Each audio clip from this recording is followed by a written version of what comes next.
Chris, to understand human beings, sometimes we focus on individual mentality, sometimes we focus on sociology. I'd like to try to see what are the areas that we can find real overlap. You've studied addiction, which some people think is very limited to drugs or something, but it really has a very broad impact, which is really the overlap between our mental activities, our behaviors, and real impact on society.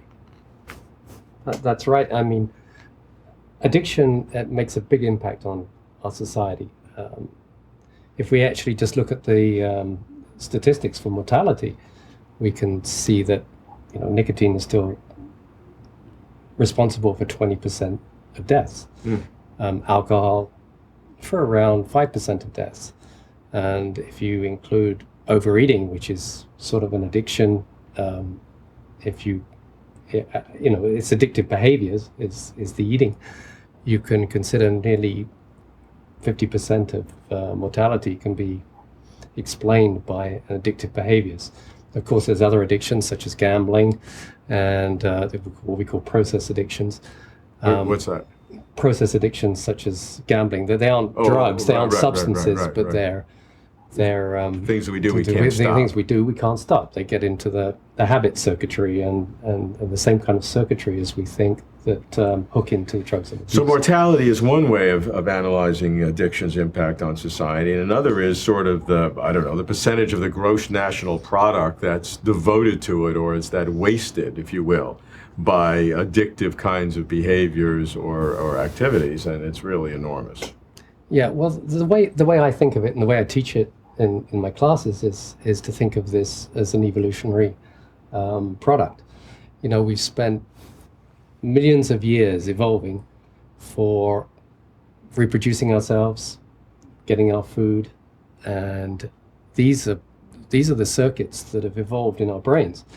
So now we come to our society where these circuits can be triggered by drugs, they can be triggered by actions such as gambling, and here we are with this awful problem of addictive behaviors because of this evolutionary pressure to evolve, to survive. And I see it as our brains evolve, we've now got to control these basic pathways. In the evolution, what evolved? A reward system for behaviors that one way or another increase survival. That's right. I mean, that's sort of by definition, right? Yeah. Okay, so now we have these systems that protected us on the African plains from predators, or got us food in cold winters, or whatever they were, however those systems developed to focus us on it. Now we have those systems in modern society, right? And then we don't need them in the same way we used to. That's right. We have these drives, which are part of our brain, and which hardwired. Yes, they're hardwired. I mean, if you didn't have your food, I'm sure you go back to these basic pathways. Mm-hmm. But you're going to get your food, and you're going to be able to reproduce. But I mean, there's still aspects of our brain which are driving, which give us motivation deep inside our brain. And then we have this frontal cortex, which is sort of trying to stop us getting out of order. It's our basically our controlling part of the brain, which says, hey, stop. We know what's going to happen when you take these drugs, or we know what's happening, but in some instances, maybe genetics or maybe epigenetics, we get to a situation where this frontal cortex can't control the behaviors, so they become habitual, they become addictive type behaviors. Do you have specific ways of differentiating normal addictive behaviors, which sort of we all have to a small degree, to where it becomes debilitating or a social liability? Are there triggers? Well, the definition of addiction is really when it starts hurting yourself or hurting society, when it's detrimental to your ability to live in this world. That's really where the definition goes to. So, although you still like the drug, although you still want it, if that can be fine. But if you can't stop, and it starts taking over lives and starts dictating what you do, and that's all you can think about, then it becomes an addictive problem. And suppose I overeat or overdrink, and I know it's bad, but I still want to do it. But I can say I can stop at any time, but I just want to do it. And if I live a few years less, I live a few years. Some people say that. Right. So is that an addiction, or maybe it's a rationalization?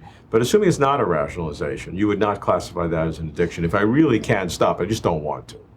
No, if you really can stop and you just don't want to, I think that's part of the normal drives of life. It's when it becomes uncontrollable, completely uncontrollable. And this is what happens to a lot of addicts. If you look at people trying to stop heroin, it's almost, 95% of them go back.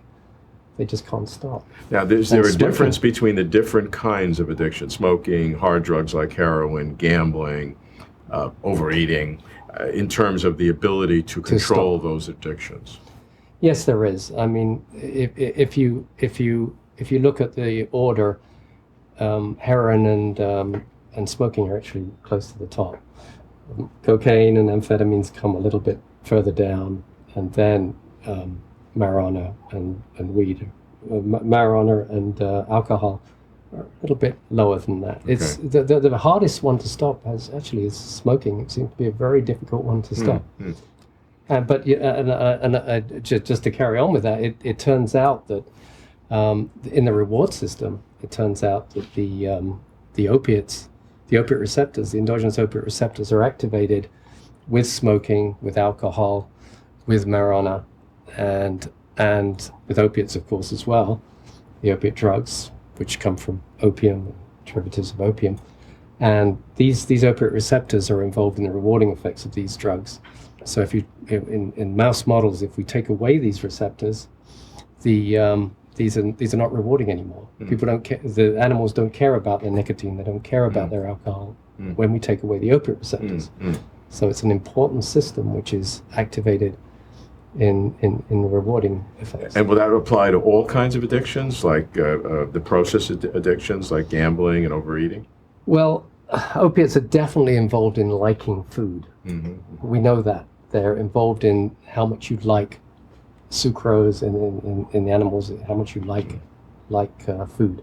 So they are involved in some of the other addictions or some of the other addictive behaviors.